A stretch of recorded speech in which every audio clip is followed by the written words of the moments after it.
Monsoon action team టెండర్లను GHMC రద్దు చేసింది. టెండర్లు వివాదాస్పదంగా మారడంతో ఖరారైన టెండర్లను సైతం జీహెచ్ఎంసీ వెనక్కి తీసుకుంది. గతంలో 150 డివిజన్లకు గాను 150 టీములు పనిచేసేవని, కానీ ఇప్పుడు అవి 9కి పరిమితమయ్యాయి. జీహెచ్ఎంసీ కాంట్రాక్టర్ల సంఘం ఆరోపించింది. గత 10 ఏళ్లలో ఇలాంటి పరిస్థితులు ఎప్పుడూ లేవని, తాజాగా ఒకరిద్దరు ఇంజనీర్లు చేసిన నిర్వాకం వల్ల ఈ పరిస్థితి వచ్చిందంటున్న జీహెచ్ఎంసీ కాంట్రాక్టర్ల సంఘం అధ్యక్షుడు సాయి కిరణ్తో మా ప్రతినిధి కిరణ్ ఫేస్ టు ఫేస్. ఏ నిర్ణయం తీసుకున్నా ఇప్పటికే వివాదాస్పదంగా మారుతుంది. ఏదైతే మాన్సూన్ కు సంబంధించినటువంటి యాక్షన్ టీంలు ఏవైతే ఉన్నాయో అవన్నీ కూడా కొన్ని సంస్థలకే అప్పగించడం పట్ల పూర్తిగా వాటిపైన విమర్శలు అయితే వ్యక్తం అవుతున్నాయి. ఆ టెండర్లు కూడా రద్దయినటువంటి పరిస్థితి. అసలు ఈ వివాదం ఏంటి, ఎందుకు రద్దు చేయాల్సి వచ్చింది, వచ్చినటువంటి ప్రాబ్లమ్స్ ఏంటి, జీహెచ్ఎంసీ తీసుకున్నటువంటి నిర్ణయాల మీద వాళ్ళు ఏం మాట్లాడతారు? మనతో మాట్లాడడానికి GHMC contractors association Sai Kiran గారు మనతో పడుతున్నారు. ఏంటి వివాదం, ఎందుకు వచ్చింది, ఏంటి అసలు ఇందులో ఉన్నటువంటి వివాదానికి సంబంధించినటువంటి పూర్తి సమాచారం ఏంటి? ఇవి గత ఎన్నో సంవత్సరాల నుంచి కూడా ఈ జీహెచ్ఎంసీ పరిధిలో జరిగే మాన్సూన్ ఎమర్జెన్సీ వర్కులు కావచ్చు, ఐఆర్టీ వర్కులు కావచ్చు, ఇవన్నీ కూడా మా ఒక మెయింటెనెన్స్ కాంట్రాక్టర్లు అందరం కూడా చిన్న కాంట్రాక్టర్లు ఈ వర్కులు చేయడం జరుగుతుంది. ఈ వర్కులకు వర్షాలు పడినప్పుడు స్టాగ్నేషన్ పాయింట్స్ కానీ, చెట్లు పడిపోవడం కానీ ఇవన్నీ తీయడము, మళ్ళీ ఐఆర్టీ టైంలలో ఇది సిల్టు తీసుకోవడము, డిబ్రిజ్ తీసుకోవడము, అన్నిటికీ కూడా ఈ ట్రాక్టర్సు, టాటా ఏసీసు, డీసీఎంలు ఇవన్నీ పెట్టి కూడా మా ఒక కాంట్రాక్టర్లు ఎన్నో సంవత్సరాల నుంచి కూడా ఇది కొనసాగుతూ వస్తున్న వర్కులు. కానీ ఈ సంవత్సరము టెండర్లు కాల్ చేసిన తర్వాత మళ్ళా మన హెడ్ ఆఫీస్ నుంచి ఒక సర్క్యులర్ వచ్చిందని చెప్పేసి అన్ని టెండర్లను కూడా క్యాన్సిల్ చేసి మొత్తం 6 జోన్లు ఉంటే 6 జోన్లకు గాను 9 టెండర్లు పిలవడం జరిగింది. దీనికి కండిషన్ వాళ్ళు ఏం పెట్టారంటే ఈసూజు సంస్థ ఏదైతే కంపెనీ ఉందో ఆ కంపెనీకి సంబంధించిన వాళ్ళు ఒక మోడల్ అనేది స్పెసిఫికేషన్ ఇవ్వడం జరిగింది. ఆ మోడల్కి సంబంధించిన వెహికలే ఈ టెండర్లలో ఆ కంపెనీ నుంచి ఎంఓయూ తెచ్చి పెట్టాలని చెప్పేసి పెట్టడం జరిగింది. సో దాని తర్వాత మా ఒక అందరం కాంట్రాక్టర్లం కూడా ఆ కంపెనీకి వెళ్ళి మేము హైదరాబాద్లో 2 షోరూమ్స్ ఉన్నాయి, ఒకటి కుక్కడపల్లి, ఒకటి హల్కాపురిలా. అక్కడ వెళ్ళి అక్కడ ఎండీతో కానీ అక్కడ మేనేజర్స్తో కూడా మాట్లాడి మేము జీహెచ్ఎంసీలో టెండర్స్ పడ్డాయి, మేము అందరం కూడా ఎంఓయూస్ కావాలంటే కూడా వాళ్ళు ఎవరు కూడా మేము స్టాక్ ప్రొవైడ్ చేయలేము, స్టాక్ ఇవ్వలేము మేము 6 months వరకు, కాబట్టి మేము ఎంఓయూలు ఇవ్వలేము అని చెప్పేసి వాళ్ళందరూ కూడా నిరాకరించడం జరిగింది. మేమేం అడిగినామనంటే స్టాక్ లేనప్పుడు మీరు జీహెచ్ఎంసీతోని 150 వెహికల్ సప్లై చేస్తేనే ఒప్పందం ఏ విధంగా జరిగిందనేది మాకు ఆశ్చర్యం కలిగించింది. కాబట్టి వీళ్ళు ముందే అనుకున్న కొందరు అధికారులు ఎవరైతే సిటీఓ డిపార్ట్మెంట్లు ఉన్నారో మళ్ళీ మిగతా కొంతమంది అధికారులు కలిసి వాళ్ళకి సంబంధించిన ఈ బినామీ కాంట్రాక్టర్లు ఎవరైతే ఏజెన్సీస్ ఉంటాయో వాళ్లకు జీహెచ్ఎంసీకి సంబంధించిన ఇప్పుడు 50 లక్షల వరకు పైన దాటితే క్లాస్ 3 రిజిస్ట్రేషన్ ఉండాలి, క్లాస్ 2 ఉండాలి, క్లాస్ 1 కానీ ఏదైనా ఉండాలి. వాళ్ళకి అటువంటి రిజిస్ట్రేషన్స్ అనేది లేవు. కేవలం ఫరం రిజిస్ట్రేషన్ పెట్టి వాళ్ళు ఆ టెండర్లో పార్టిసిపేట్ చేయడం జరిగింది. ఇదే ఈసూజు కంపెనీకి సంబంధించిన ఎంఓయూని కర్ణాటక హుబ్లీ, బెంగళూరు నుంచి మేము ఎంఓయూస్ తీసుకొచ్చి ఎంఓయూ కాకుండా అక్కడ ఉన్న అడ్వకేట్తో మేము ఇది ఎఫిడేవిట్ చేయించి ఆ టెండర్లు కూడా అన్ని జోన్ వారీగా అన్ని టెండర్లు కూడా మా యొక్క జీహెచ్ఎంసీలో మేము ఉన్న సివిల్ కాంట్రాక్టర్లు కూడా పార్టిసిపేట్ చేయడం జరిగింది.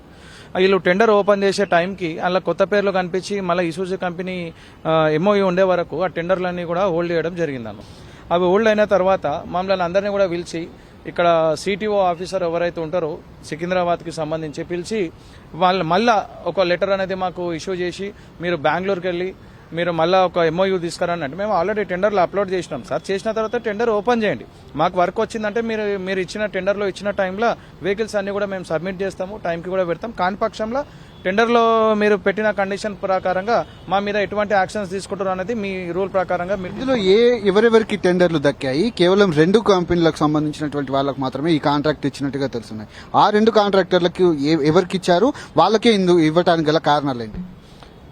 టెండర్లు అనేది వాల్యుయేషన్ కోసం టెండర్లు అనేది 6 జోన్లకు గాను 3 జోన్లకే కేవలం వాల్యుయేషన్ ఓపెన్ చేయడం జరిగింది. వాల్యుయేషన్లకు ఓపెన్ చేసినప్పుడు అలా ఈ యొక్క అందరి పేర్లను గుర్తించినాక దీన్ని హోల్డ్లో పెట్టారు. అందులో ఈ ఎవరైతే ఉన్నారో మేము ఇక్కడ ఎంఓయూ మన తెలంగాణ డీలర్ నుంచి తీసుకున్న ఎంఓయూ ఎవరైతే ఉందో వాళ్ళని ఎంక్వైరీ చేయంగా ఒకటి శాతవాహన అసోసియేట్ అండ్ మన జ్యోతి కన్స్ట్రక్షన్స్ పేరు మీద నాగిరెడ్డి మరియు సురేందర్ రెడ్డి అనే కాంట్రాక్టర్లకు ఈ ఎంఓయూలో వీళ్ళు ఇచ్చిరని చెప్పేసి మేము అందరం కూడా గుర్తించినాం. సో ఇప్పుడు ఆ టెండర్ అనేది హోల్డ్లో ఉన్నది, ఇప్పటి వరకు దాన్ని చేయలేరు, ఇప్పుడు రద్దయిందనే సమాచారం ఇప్పుడు మాకు వచ్చింది. గతంలో 10 ఏళ్లలో ఎప్పుడైనా ఇట్లాంటి పరిస్థితి ఉందా? అంటే అప్పుడు ఏదైనా ప్రాబ్లం అయిందా? ఇప్పుడే ఎందుకు ఈ ప్రాబ్లం వచ్చింది? ఇన్ని సంవత్సరాల నుంచి ఎటువంటి అదనేది లేదు. ఏ ప్రాబ్లం వచ్చినా కానీ కూడా మేము అక్కడ ఆ ఏరియాకి తగ్గట్టు, ఆ గలీలకు తగ్గట్టు కొన్ని స్లమ్స్ ఉంటాయి, అవి ఉంటాయి, దానికి తగ్గట్టు ట్రాక్టర్ అయితే ట్రాక్టర్ ఏ విధంగా అయితే ఆ విధంగా చేసి మేము మా ఒక కాంట్రాక్టర్లు ఈ పనులు చేసుకుంటూ వస్తున్నాం. కానీ ఇప్పుడు ఈ సంవత్సరమే కొత్తగా ఈసూజీ అనేది తెచ్చి ఒక అప్గ్రేడ్ ఉండాలి, యూనిఫామ్ ఉండాలని చెప్పి ఉద్దేశంతో చేయడం జరిగింది. కాకపోతే దాంట్లో ఏముందనంటే ఒక ట్రాక్టర్లో 3 క్యూబిక్ మీటర్స్ అనేది రావడం జరుగుతుంది. ఒక బీటీ కావచ్చు, సిల్ట్ కావచ్చు, దాని కెపాసిటీ వస్తుంది. చెట్లు ఏమైనా విరిగిపోయినా కానీ కూడా పెద్ద పెద్ద చెట్లు అనేది వేసుకోవచ్చు. ట్రాక్టర్లో వెళ్తుంటే హైట్ ఉంటుంది కాబట్టి రోడ్ పైన వెళ్తున్నా కానీ కూడా ఎవరికి కూడా ఇబ్బందికరంగా ఉండదు. అదే ఈ ఈసూజీ వెహికల్ వచ్చాక దాని కెపాసిటీ 1/2 క్యూబిక్ మీటర్ వరకే వస్తుంది. ఇప్పుడు ఫర్ ఎగ్జాంపుల్ చెప్పాలంటే మేము గ్రేటర్ హైదరాబాద్కి మొత్తం కూడా బీటీ పాటోల్స్కి డాంబర్ చుడీ బజార్లో ఉన్న స్టోర్ నుంచి సప్లై అవుతుంది. అక్కడికించి మన గ్రేటర్ హైదరాబాద్ పరిధిలో ఉన్న ఎక్కడికైనా కూడా సప్లై అవుతుంది. ఒక ట్రాక్టర్ వస్తే ఒక రోజు పాటు పని జరుగుతుంది బీటీ తీసుకొస్తే 3 క్యూబిక్ మీటర్ల. ఇప్పుడు ఈ 1/2 క్యూబిక్ మీటర్కి చుడీ బజార్ నుంచి పుటంచెరు కావచ్చు, లేకుంటే కాప్రా కావచ్చు, మన పరిసర ప్రాంతాలకు పోవాలంటే ఒక 1/2 క్యూబిక్ మీటర్ల ఎంత పని అనేది జరుగుతుంది. సో దానికోసం ఇది మనం అన్ఫిట్ అని చెప్పేసి మేము ఈ వర్క్కి పర్టికులర్గా ఇప్పుడు ఎలక్ట్రికల్ అవంటేనే వాళ్ళకి ల్యాడర్స్ ఉంటాయి, రోప్స్ ఉంటాయి కాబట్టి సరిపోతుంది. కానీ ఇప్పుడు జిహెచ్ఎంసీ ఇంజనీరింగ్ డిపార్ట్మెంట్ వచ్చే వరకు మనం ఆ పరిస్థితిని బట్టి దాన్ని అన్ని రకాలుగా వాడాల్సి వస్తుంది ఆ బండిని. దానికి మనకు అన్ఫిట్ అని చెప్పేసి మేము చెప్పడం కూడా జరిగింది. మా ఉన్నతాధికారులకు కూడా, మా సిఈ సార్కి ఇవన్నీ కూడా వివరించడం జరిగింది. కానీ ఎవరు కూడా మాకు పాజిటివ్ అసలు ఇప్పుడు ఒకవేళ ఆ టెండర్లు రద్దయి కాబట్టి ఓకే, పూర్తిగా 150 డివిజన్లకు 150 వెహికల్స్ ఉండాలి, కానీ 9కే ఇవ్వటం అనేది ఎట్లా చూస్తారు? అందులో ఏమైనా లబ్ధి పొందేటువంటి అవకాశం ఉంటుంది? ఎందుకు ఇట్లాంటి వివాదాస్పద నిర్ణయం తీసుకున్నారని మీరు భావిస్తున్నారు? మా కాంట్రాక్టర్లు అందరం కూడా అదే షాక్ లో ఉన్నాము. ఇప్పటి వరకు ఇన్ని సంవత్సరాల నుంచి కూడా ఎంతమంది అధికారులను ఇలాంటివి అయితే చేయలేరు. ఇంకోటి ఏంటంటే ఏదైనా డిసిషన్ తీసుకునే ముందు కూడా మా యొక్క సంబంధించిన మా కాంట్రాక్టర్ అసోసియేషన్లు ఏవైతే ఉంటాయో అసోసియేషన్, ఇప్పుడు బీసీ అసోసియేషన్ కావచ్చు, జిహెచ్ఎంసీ కాంట్రాక్టర్ అసోసియేషన్ కావచ్చు, ఎస్సీ ఎస్టీ కాంట్రాక్టర్ అసోసియేషన్ కావచ్చు, ఒడ్డరా సొసైటీ అసోసియేషన్ కావచ్చు, ఇవన్నిటికీ సంబంధించిన కాంట్రాక్టర్లతో అసోసియేషన్లతో ఒక మీటింగ్ ఏర్పరిచి ఇట్లా కొత్త ఏమైనా రూపొందించున్నప్పుడు వాటి మీద ఒకసారి కాంట్రాక్టర్లతో కూడా సలహా సూచనలు తీసుకున్న తర్వాతనే ఉన్నతాధికారులు అనేది నిర్ణయం తీసుకుంటుండే. కానీ ఈసారి కొత్తగా మాకు కాంట్రాక్టర్లకు ఎటువంటి దీని మీద సమాచారం లేదు, ఎటువంటి గైడ్ లైన్స్ కూడా లేదు, మాతో నుంచి కూడా ఎటువంటి సూచించలేదు. కానీ దీని వెనుక ఒక 2-3 అధికారుల హస్తం ఉందనేది మా ఒకటి వచ్చిన సమాచారము. వాళ్ళకి సంబంధించిన ఆ సిటీఓ కాంట్రాక్టర్లనే వీళ్ళు తెచ్చుకొని ఈ టెండర్లు వాళ్ళతో పార్టిసిపేట్ చేయించారు. ఇది వారు చెప్తున్నటువంటి పరిస్థితి కనబడుతుంది. ముఖ్యంగా కేవలం ఒక 2 అధికారులు చేసినటువంటి ఈ తప్పిదంగానే వాళ్ళు భావిస్తున్నటువంటి పరిస్థితులు కనబడుతున్నాయి.